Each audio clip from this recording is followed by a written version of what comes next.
Hi అండి. Welcome to our channel Sivareddy Pagadala. మామూలుగా ఏపీలో రాజకీయాలు అనేది ఎప్పుడు చూడు హాట్‌గా సాగుతుంటాయి అన్నమాట పక్క రాష్ట్రాలతో పోలిస్తే. దానికి తోడు జనాలలో కూడా రాజకీయ చైతన్యం బాగా ఎక్కువ. ఇంట్రెస్ట్ కూడా ఎక్కువనమాట. సో, ఇప్పుడు ఈ పార్టీలు కూడా అధికారంలో ఉన్న పార్టీలు అయితేనేమి, విపక్షంలో ఉన్న పార్టీలు అయితేనేమి ఎప్పటికప్పుడు జనాలు మన గురించి ఏమనుకుంటున్నారు, మన పార్టీ పరిస్థితి ఎలా ఉంది, మన గవర్నమెంట్ పరిస్థితి ఎలా ఉంది అని, విపక్షాలు కూడా ఎలా ఉంది, ప్రభుత్వం మీద వ్యతిరేకత ఎలా ఉంది, మన మీద సానుకూలత ఎలా ఉందని సర్వేలు చేయించుకుంటా ఉంటారు. ఎప్పుడు కూడా ఈ సర్వేలు అనేది పెద్ద మోజనమాట. ఈ మధ్యనే కూడా లిటియన్స్ అనే ఒక సర్వే వచ్చింది.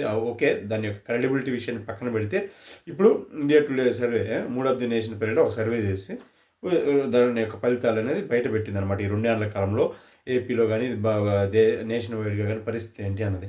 సో అవి ఏంటో తెలుసుకునే ముందల నేను మన వ్యూవర్స్ని రిక్వెస్ట్ చేసేది ఏంటంటే, ఇప్పటివరకు మన ఛానల్ ఎవరైనా సరే సబ్స్క్రైబ్ చేసుకోవాలి ఉంటే సబ్స్క్రైబ్ చేసుకోండి.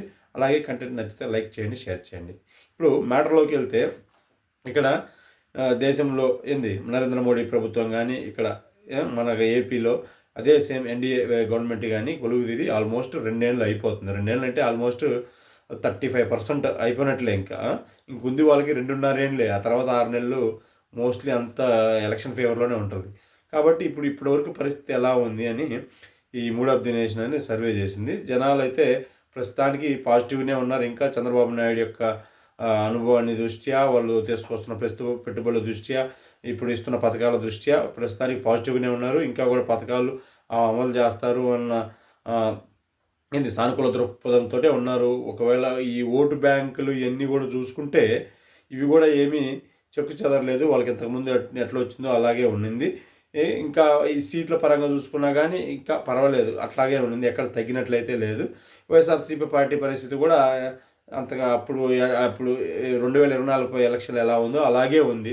కాకపోతే వీళ్ళు మాత్రం ప్రభుత్వం మీద విపరీతమైన వ్యతిరేకత వచ్చేసింది, ప్రభుత్వం మీద విపరీతమైన వ్యతిరేకత వచ్చేసింది అని ఒకటే ఊదరగొడతా ఉన్నారు. అంటే నేను ఈ సర్వే 100% నిజమని నేను చెప్పట్లేదు. ఈ సర్వే మొన్న లిటియన్ సర్వే ఉంది. ఆ సర్వే ప్రకారం చూసుకుంటే ప్రభుత్వం మీద విపరీతమైన వ్యతిరేకత వచ్చేసింది అన్నట్లు చెప్పేసింది అది అప్పుడు. కానీ ఇప్పుడు ఈ ఇండియా టుడే సర్వే చూసుకుంటే మాత్రం వ్యతిరేకత ఏం రాలేదు. జనాలు ఇంకా సానుకూలంగానే ఉన్నారు.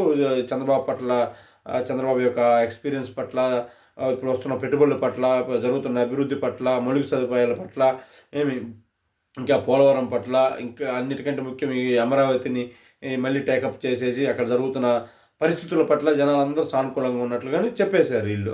వైఎస్ఆర్సీపీ కూడా వాళ్ళు జనాల్లోకి వస్తున్నా కానీ ఇంకా వాళ్ళు అనుకున్నంత సింపతి అయితే ఆ పార్టీ మీదకి రాలేదని ఈ సర్వే చెప్తుంది.